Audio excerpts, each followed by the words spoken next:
कभी इधर खींचे वो उधर भाग जाते हैं, कभी उधर खींचे उधर भाग जाते हैं। मगर एक बात है, घोड़े के ऊपर मोदी जी की फोटो जरूर दिखेगी,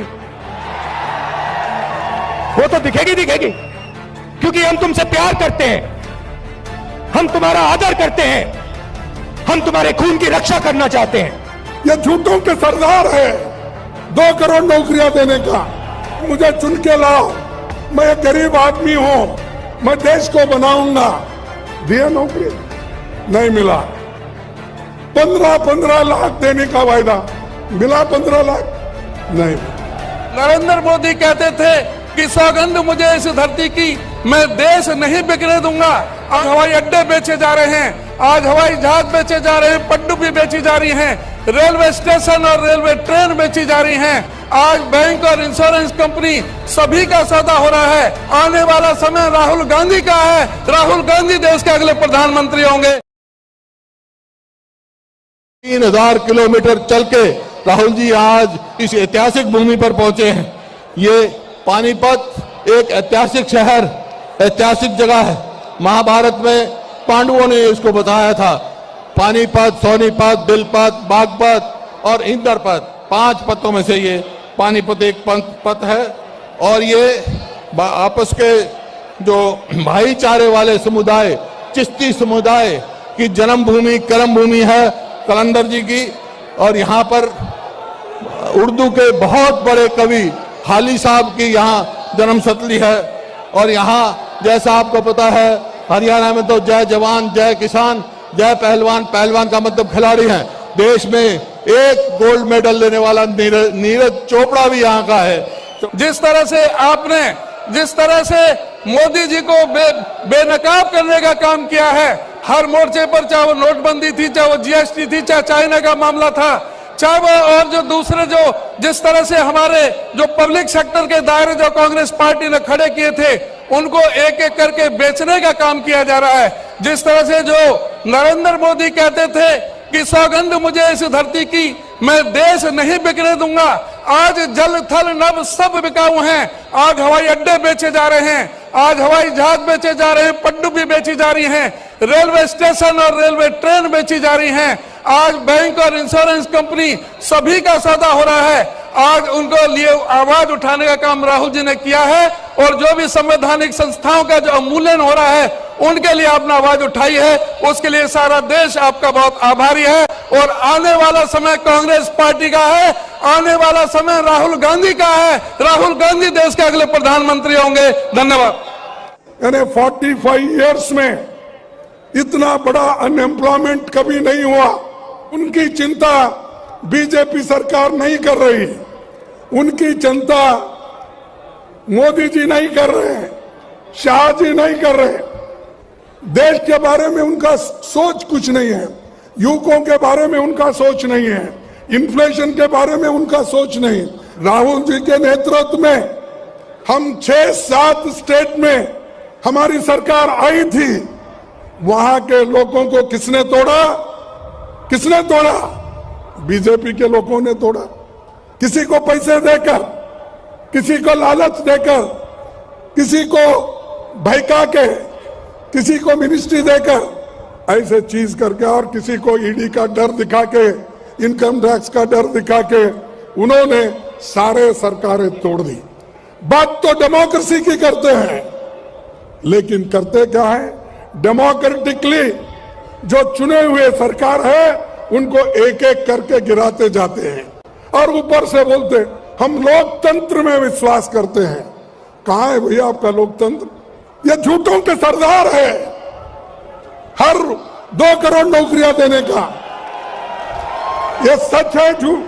कि उन्होंने कहा भाई मुझे चुन के लाओ, मैं एक गरीब आदमी हूं, मैं देश को बनाऊंगा।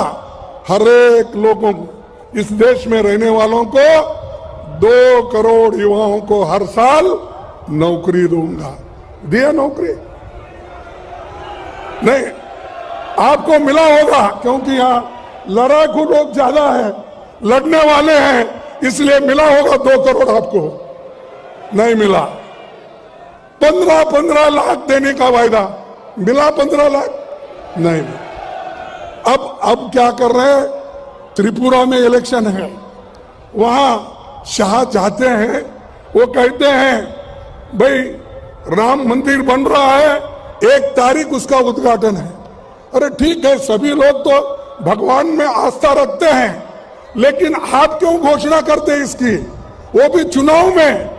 और आने वाले चुनाव में वो ये कह रहे हैं कि मई में चुनाव रहता है तो 1 जनवरी में वहां राम मंदिर का उद्घाटन होगा।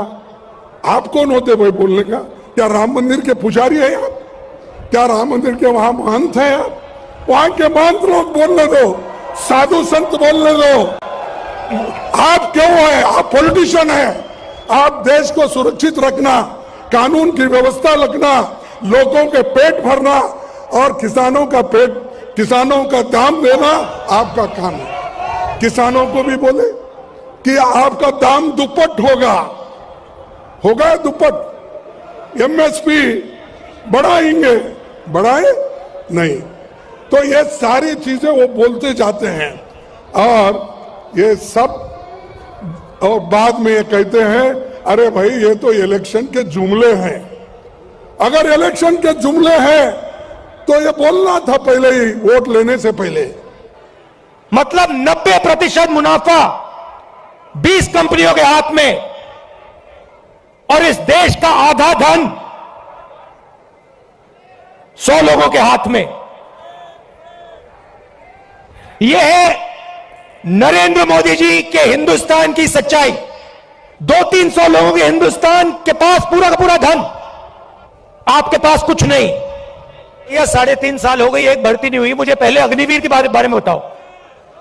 ये अग्निवीर योजना मुझे पहले समझा दो, ये है क्या?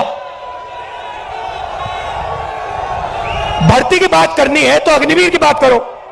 कहते हैं बीजेपी वाले लोग, कहते हैं हम देशभक्त हैं। मुझे इनकी देशभक्ति समझाओ। जो सेना के लिए अग्निवीर है वो किसानों के 3 कानून थे, सारे के सारे किसान खड़े हो गए, काले कानूनों के खिलाफ खड़े हुए। आप सब खड़े हुए, हम खड़े हुए, याद है आपको? और जब किसान खड़े हुए, नरेंद्र मोदी जी ने क्या कहा? गलती हो गई, मुझसे गलती हो गई, नरेंद्र मोदी जी कहते हैं। गलती हो गई।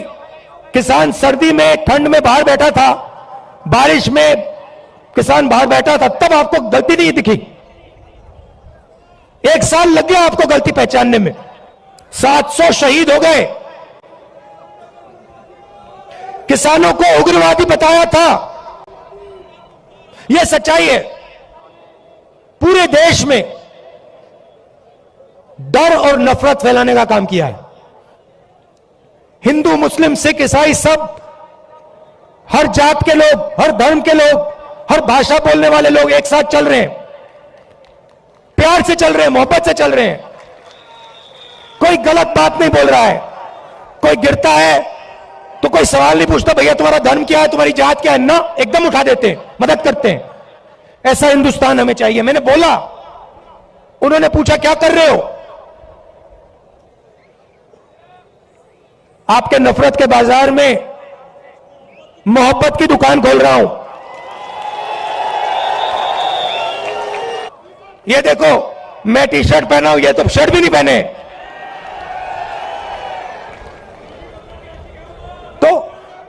तो इस यात्रा ने नफरत को मिटाने का काम किया है।